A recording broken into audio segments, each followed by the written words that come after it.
Merge అయిపోతుంది. కేసీఆర్కి governor పదవి ఇస్తున్నారు, కేటీఆర్ కేంద్ర మంత్రి పదవి ఇస్తున్నారు, హరీష్ రావుకి అసెంబ్లీలో ప్రధాన ప్రతిపక్ష నాయకుడు పదవి ఇస్తున్నారు, కవితకు బెయిల్ వస్తుంది. ఇవన్నీ కూడా రేవంత్ రెడ్డి కూడా ఓపెన్గా చెప్పాడు. ఇన్ని జరుగుతున్నా కేసీఆర్ నోరు మెదపట్లేదు. మామూలుగా అయితే కేసీఆర్ ఇలా ఉండే టైప్ కాదు. ఆయన ప్రెస్ మీట్ పెట్టి చాలా గట్టిగా కౌంటర్లు ఇస్తాడు. అలాంటి వ్యక్తి మాట్లాడలేదు. ఓన్లీ కేటీఆర్, హరీష్ రావు, మిగతా వాళ్ళు మాట్లాడుతున్నారు తప్ప కేసీఆర్ ఎందుకు నోరు తెరవట్లేదు, సైలెంట్ అయిపోయాడు ఎందుకు? ఒకే ఒకసారి మాత్రం నా బిడ్డ జైల్లో ఉంటే నాకు ఎలా ఉంటుంది, అగ్నిపర్వతం దాచుకుని ఉన్నాను లోపల అని మాట్లాడాడు. సరే, అది ఓకే. కానీ పొలిటికల్గా బీఆర్ఎస్ఏ బీజేపీలో కలిసిపోతుందని ఓపెన్గా కాంగ్రెస్ నాయకులు ఛానల్స్ మాట్లాడుతుంటే కేసీఆర్ ఎందుకు సమాధానం చెప్పట్లేదు అనే దానికి ఇప్పుడు చర్చ జరుగుతుంది. కేసీఆర్ ప్లాన్ ఏంటి, ఆయనకేమన్నా ఒక వ్యూహం ఉందా అని. మామూలుగా మనకు తెలిసిన సమాచారం ప్రకారం కేసీఆర్ వ్యూహం ఏంటంటే బీజేపీతో ఎట్టి పరిస్థితుల్లో సయోధ్య మార్గంలో వెళ్ళాలి. దీనికి తనకున్న 4 రాజ్యసభ సభ్యుల్ని బీజేపీకి ఆఫర్ చేసింది. కానీ బీజేపీకి 4 రాజ్యసభ సభ్యుల వల్ల పెద్ద ఉపయోగం లేదు. ఎందుకంటే ఇప్పుడు 27వ తేదీ రిజల్ట్స్ రాబోతున్నాయి. నామినేషన్ ఆల్రెడీ వేశారు. దాదాపు మొత్తం ఇప్పుడు 20 రాజ్యసభ సభ్యులు ఖాళీ ఉంటే 12కి ఎన్నికలు జరుగుతున్నాయి. ఎక్కడెక్కడంటే రాజస్థాను, మధ్యప్రదేశ్, హర్యానా, తెలంగాణ, ఒడిస్సా, త్రిపుర, బీహార్, అస్సాం, మహారాష్ట్ర ఈ రాష్ట్రాల్లో ఈ రాజ్యసభ సభ్యులకు సంబంధించి ఎన్నికలు జరగబోతున్నాయి. నిన్న వరకు చూస్తే నామినేషన్లు పెద్దగా కౌంటర్గా ఎవరు వేయలే. ఒక రాజస్థాన్లో మాత్రమే కాంగ్రెస్ నిలబడుతుంది. బీహారు, అస్సాము, మహారాష్ట్రలో 2 మాత్రమే వేశారు. కాబట్టి ఓవరాల్గా 12లో 11 బీజేపీ ఎన్డీఏ కూటమికి వచ్చే అవకాశం కనిపిస్తోంది.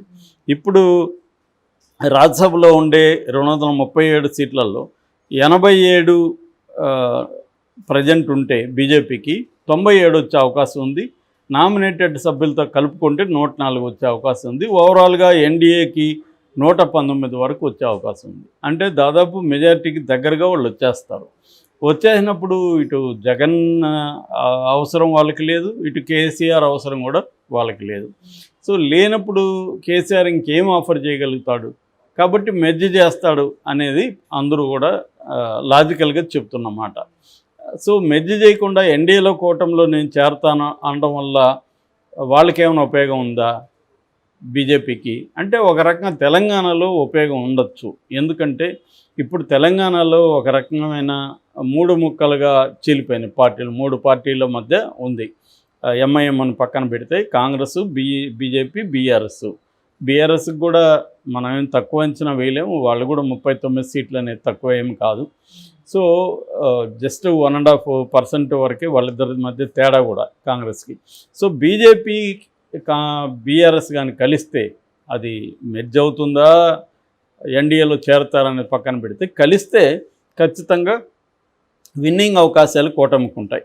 ఎందుకంటే చంద్రబాబు కూడా డైరెక్ట్గాను ఇండైరెక్ట్గాను ఈ కూటమికి మద్దతు ఇవ్వాలని పరిస్థితి చంద్రబాబు కూడా ఉంటుంది. కాబట్టి సో ఎందుకంటే అక్కడ బీజేపీతో ఉన్నాడు, నేషనల్ లెవెల్లో ఎన్డీఏలో ఉన్నారు. కాబట్టి ఇక్కడ కూడా చంద్రబాబు ఓపెన్గా అయితే కనీసం విత్డ్రా అన్న చేసుకుంటాడు, లేదా కూటమికి మద్దతు ఇస్తాడు తప్ప కాంగ్రెస్తో ఓపెన్గా అయితే పోడు.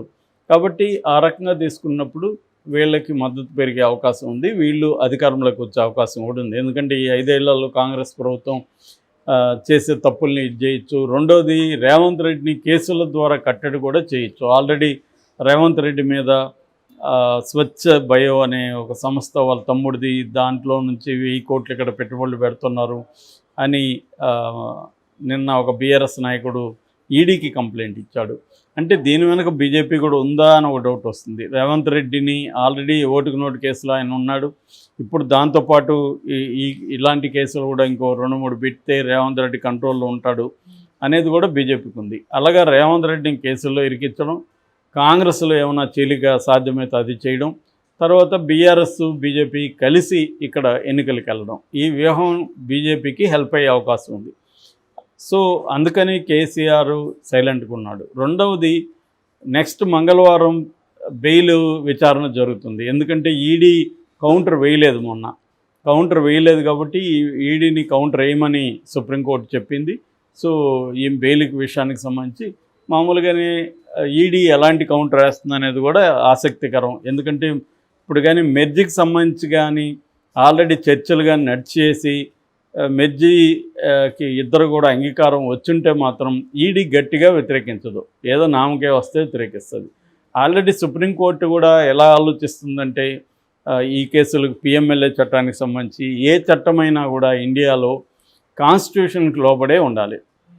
కాన్స్టిట్యూషన్ని అతిక్రమించే విధంగా ఏ చట్టం కూడా ఉండకూడదు అనేది బేసిక్ ప్రిన్సిపల్. దీన్ని సుప్రీంకోర్టు ఎప్పుడైనా ఏ గవర్నమెంట్ అయినా ఈ కాన్స్టిట్యూషన్కి వ్యతిరేకంగా ఒక చట్టం వస్తే ఆ చట్టాన్ని అలో చేయకుండా సుప్రీంకోర్టు అడ్డుపడే పరిస్థితి ఉంటుందన్నమాట. అందువల్ల ఇప్పుడు కూడా ఈ చట్టం కింద ట్విన్ కండిషన్స్ అని చెప్పి బెయిల్ ఇవ్వాలంటే ఆ ముద్దాయి నేరం చేయలేదని ఆ ముద్దాయి నిరూపించుకోవాలి, బయటికి వెళ్ళినా కూడా నేరం చేయరని కోర్టు నమ్మాలి. ఈ 2 కండిషన్లు ఉంటేనే బెయిల్ ఇవ్వాలనేది పిఎంఎల్ఏ చట్టంలో సెక్షన్ 45 చెప్తుంది. దీన్ని సుప్రీంకోర్టు ప్రశ్నిస్తుంది. ఏ చట్టం కూడా ఆర్టికల్ 21 ఆఫ్ ద ఇండియన్ కాన్స్టిట్యూషన్ని బ్రేక్ చేయడానికి లేదు. 21 ఏం చెప్తుందంటే వ్యక్తులకి ప్రాథమిక హక్కులు గ్యారంటీ చేస్తుంది, వ్యక్తి స్వేచ్ఛ ఇంపార్టెంట్ అంటుంది. వ్యక్తి స్వేచ్ఛను ఏదో ఒక పేరుతో మీరు హరించే హక్కు ప్రభుత్వాలకి లేదు. సో మీరు నెలల తరబడి సంవత్సరాల తరబడి ఫైనల్ ఛార్జ్షీట్ వేయకుండా విచారణ ముగించకుండా ఉంటే మీరు మీ తప్పుల కోసం వ్యక్తులు ఎందుకు జైళ్ళలో ఉండాలి అనేది ప్రశ్నించింది సిసోడియా విషయంలో.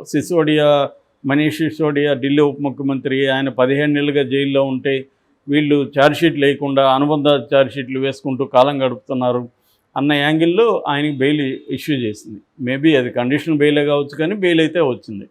సో అట్లాగే ఒకసారి కేజ్రీవాల్కి కూడా సుప్రీంకోర్టు మధ్యంతర బెయిల్ ఇష్యూ చేసింది. సో ఈ నేపథ్యంలో కవితకు బెయిల్ వచ్చే అవకాశం ఉంది. సుప్రీంకోర్టు మాత్రమే బెయిల్ ఇవ్వగలదు, కింది కోర్టులు ఇవ్వలేవు అని ఇక్కడ కవితకు సంబంధించిన అడ్వకేట్లు సలహా ఇచ్చినట్టుగా తెలుస్తుంది. సో అందుకని కేసీఆర్ కూడా మౌనంగా ఉన్నాడు. సుప్రీంకోర్టులో ఖచ్చితంగా బెయిల్ వస్తుంది, బెయిల్ వచ్చినాక మనం ఒక్కసారిగా దూకుడు ప్రదర్శిద్దాం, అంతవరకు సైలెంట్గా ఉంటే మంచిది. ఎందుకంటే మనం ఏం మాట్లాడితే దాన్ని మీడియా ఏం వక్రీకరిస్తే ఏం జరిగితే మళ్ళీ అది కవిత మీద ప్రభావం పడుతుంది అని అడ్వకేట్లు కూడా కేసీఆర్కి సలహా ఇచ్చారని చెప్తున్నారు. మీరు సైలెంట్గా ఉండండి, మీరేం మాట్లాడకండి అని అడ్వకేట్లు కూడా చెప్పారు. సో దాన్ని ఎందుకంటే ఏం మాట్లాడినా ఈడీ రేపు పొద్దున దాన్ని కూడా ఉపయోగించుకొని సుప్రీంకోర్టులో కౌంటర్లో గట్టిగా మాట్లాడే అవకాశం ఉంది. సో సైలెంట్గా ఉండడం, ఈ కేసుని ఇన్ఫ్లుయెన్స్ చేసే విధంగా ఈ రకమైన మాటలు మాట్లాడకుండా ఉండడం అనేది అవసరమని అడ్వకేట్లు సలహా ఇచ్చారని చెప్తున్నారు. అందుకని కేసీఆర్ మౌనంగా ఉన్నాడు. బెయిల్ వచ్చిన వెంటనే కేసీఆర్ మళ్ళీ జూరు విధిస్తాడు, మళ్ళీ రంగంలోకి దిగుతాడు, ప్రజల సమస్యల తరపున పోరాడతాడు అనేది అంటున్నారు. సో కవిత కోసమే కేసీఆర్ మౌనం. కవిత లేకపోతే కేసీఆర్ చాలా అగ్రెసివ్గా ఉండేవాడు. కవిత కోసం ఆయన తాను బంధించుకున్నట్టుగా అయిపోయింది ఆయన పరిస్థితి. ఎందుకంటే కవిత 5 నెలల పైన అయిపోయింది, ఇంకొక 15 డేస్ వస్తే 6 నెలలు అయిపోతుంది. ఇన్ని రోజులు ఆమె జైల్లో ఉంటుందని కూడా వాళ్ళు ఊహించుండకపోవచ్చు. ఆల్రెడీ కేసీఆర్ తప్పు చేశాడు కాబట్టి కవిత జైలుకి వెళ్ళిందని చెప్తున్నారు. కేసీఆర్ కానీ స్ట్రాటజిక్గా ముందే జాగ్రత్తగా ఉంటే కవితని జైలుకి పంపించకుండా చూసుకోండొచ్చు. కేసీఆర్ మితిమీరిన ఆత్మవిశ్వాసం వల్లనే ఇది జరిగింది. ఇప్పుడైనా కేసీఆర్ కొంత జాగ్రత్తగా ఉండాల్సిన అవసరం ఉందని వాళ్ళందరూ చెప్పడం వల్ల కేసీఆర్ కూడా దాన్ని అంగీకరించి